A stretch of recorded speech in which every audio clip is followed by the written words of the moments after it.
Assalamualaikum warahmatullahi wabarakatuh.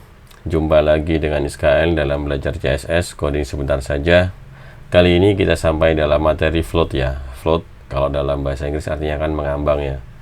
Jadi defaultnya misalkan kita punya division ya, elemen div gitu ya. Dia bakal kalau misalkan ada div 1, div 2, div 3, maka dia akan ke bawah ya.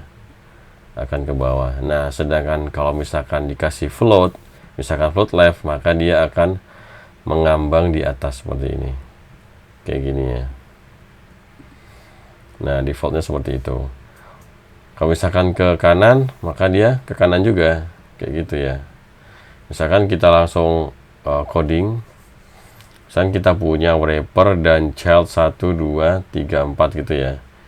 Ini tengah-tengahnya ada clear, kelas clear.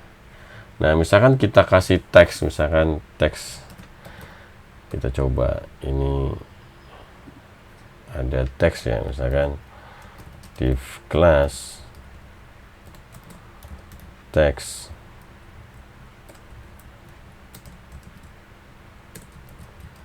Nah, seperti ini. Maka defaultnya 1, 2, 3, 4-nya itu dia bakal ngeblok gitu ya. Oke, kita misalkan kita definisikan wrappernya, backgroundnya misalkan kita kasih warna beige, misalkan paddingnya 10 pixel ya, margin juga 10 pixel misalkan seperti itu.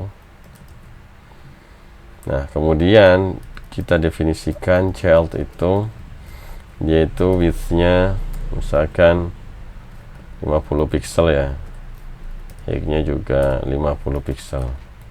Kemudian dia punya background warnanya misalkan hijau ya, green misalkan, kayak gitu.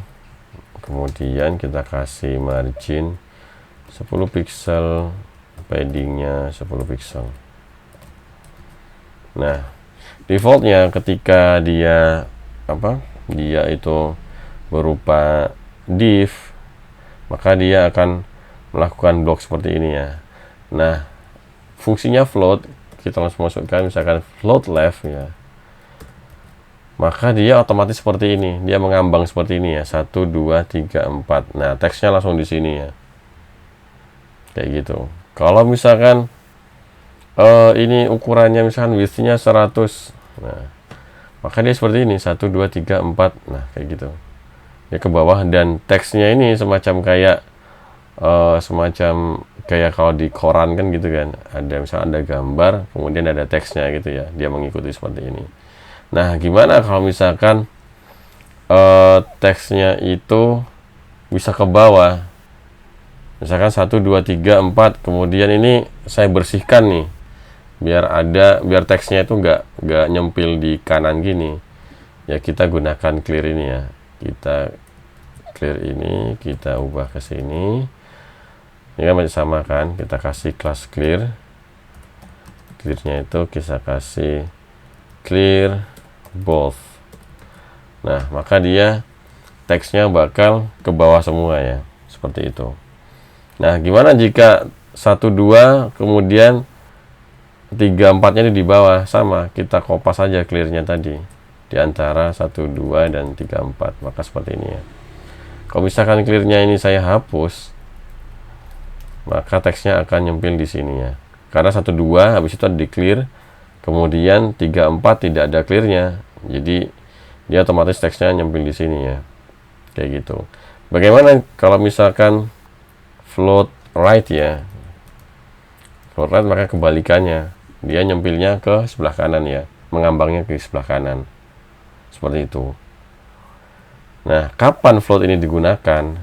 Ketika kalian melihat ada website yang biasanya slicing ya, berupa slicing gambar dari Photoshop, biasanya banyak sekali yang menggunakan float ya. Float left atau float right itu banyak sekali digunakan ketika zaman dulu, misalkan zaman ketika 2010 sampai 2015 tuh banyak banget yang menggunakan float ya, sebelum ada flex dan grid. Soalnya memang float ini lebih fleksibel ya, lebih fleksibel saat itu ya, masih ketika belum ada flex dan grid ya, lebih fleksibel. Dan dia juga bisa diatur, dia itu kondisinya di mana, misalkan marginnya apanya itu bisa dipaskan.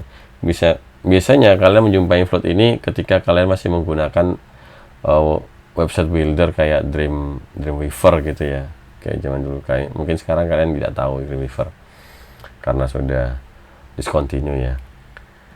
Nah, seperti itu. Jadi mungkin kalau kalian misalkan punya website, misalkan ada mengunjungi website ya, coba klik kanan itu biasanya ada inspect elemen, biasanya kan kalian coba lihat ada nggak float di sana.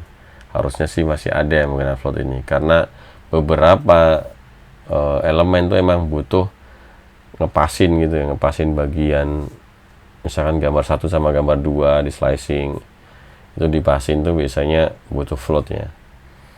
Tapi untuk saat ini kayaknya sudah jarang saya temui website yang menggunakan float left atau float right ya, kecuali emang ada kebutuhan di sana. Jadi segitu dulu pembahasan float kali ini. Kalian bisa komentar di bawah kalau misalkan ada unek-unek atau curhat, atau misalkan bingung tentang float. Jika kalian suka dengan video ini, kalian bisa like. Kalau misalkan nggak suka, bisa dislike. Dan jangan lupa subscribe dan nyalakan loncengnya biar kalian bisa dapat update dari SKL ya. Terima kasih.